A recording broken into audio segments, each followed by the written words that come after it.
In this part, I want to talk about, since I can easily do a close-up here, about using the open face or the bail type spinning reel. So you casted your bait out, you throw it out there and you're reeling in. And let's see if I can show this right here. Yeah. So you're reeling in. What you want to do is stop it maybe a foot from the tip, something like that, or a little more. And the reason is that the way these reels work is that you have a bail that captures the line and spools it on. Now let's say you're stopped right there. What you want to do with your left hand, if you're right-handed, is rotate that around, and you get to where you don't even have to look at this. You get the feel of it until you can grab the tip of the line on the end of your finger here, like that. So what that did was roll in the bait a little bit. That's why we wanted to stop a little short of where we want. So now, let's see if we can see this. So now we've got the bait maybe about 8 inches or so, something like that. You'll just have to play around with that. Kind of depends on the different weights. Drop shot weights are a little different. You may want to pull those up a little closer because they're kind of long from the weight. So you're going to have to experiment around with that a little bit. So we open the bail, and now we've got it like that. So now we're ready to cast, and when I go to the pond, I'll show different ways you can do the cast. You can do an overhand or sidearm. You can even do a little bait like a little swing type thing if you're in close. So you've thrown it out. So I'm rolling that back, grab it. So let me try this again. So I reeled in, brought it up within maybe a foot or so. And then, so once I've stopped, then I roll it around, grab it with my finger, and then you open the bail and you're ready to cast. Also, I should mention something else that was in one of the YouTube videos on spooling the line onto your reel. I think it mentioned coming up pretty close to this edge.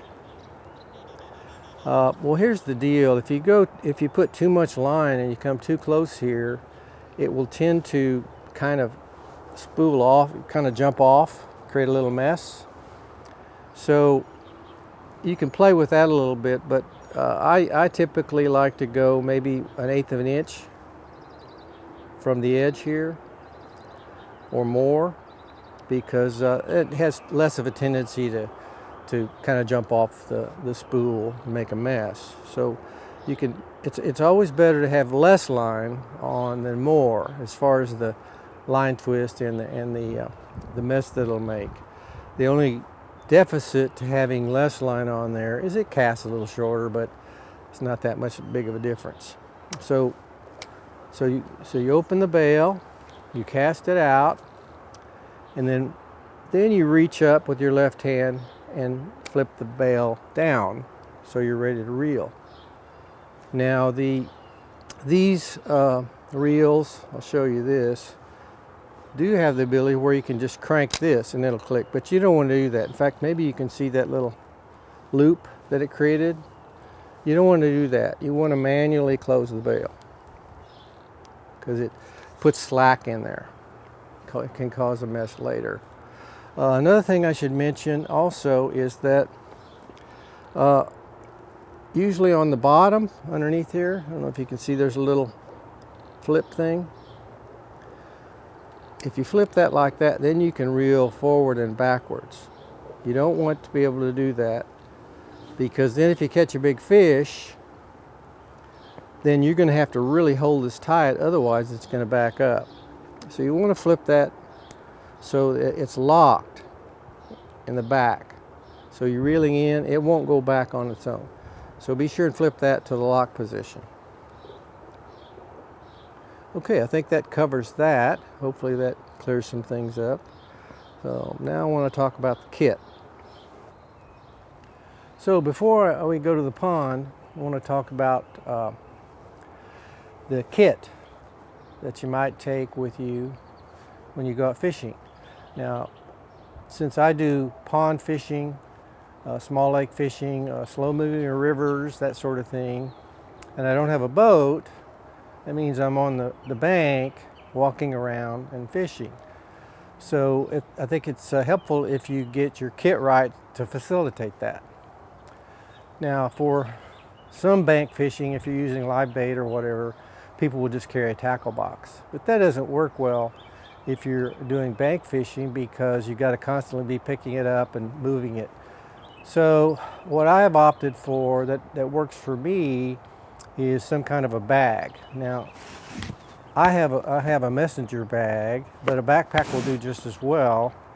I like the messenger bag because I can just swing it around and reach in and grab something quickly if I need to. But a backpack's fine too. That way you can put it on and just walk down the bank and keep fishing. So let's go through the kit, at least what I have found works for me. So let's go to the front here. I have a cutter that makes it easy to cut lines. Now I have it on a little retractable reel, which makes it handy, but it could be in your pocket, whatever. I have my my attractant that I keep here, so that's handy, so I can refresh it on a lure, or if I get a new one out, I can put it on.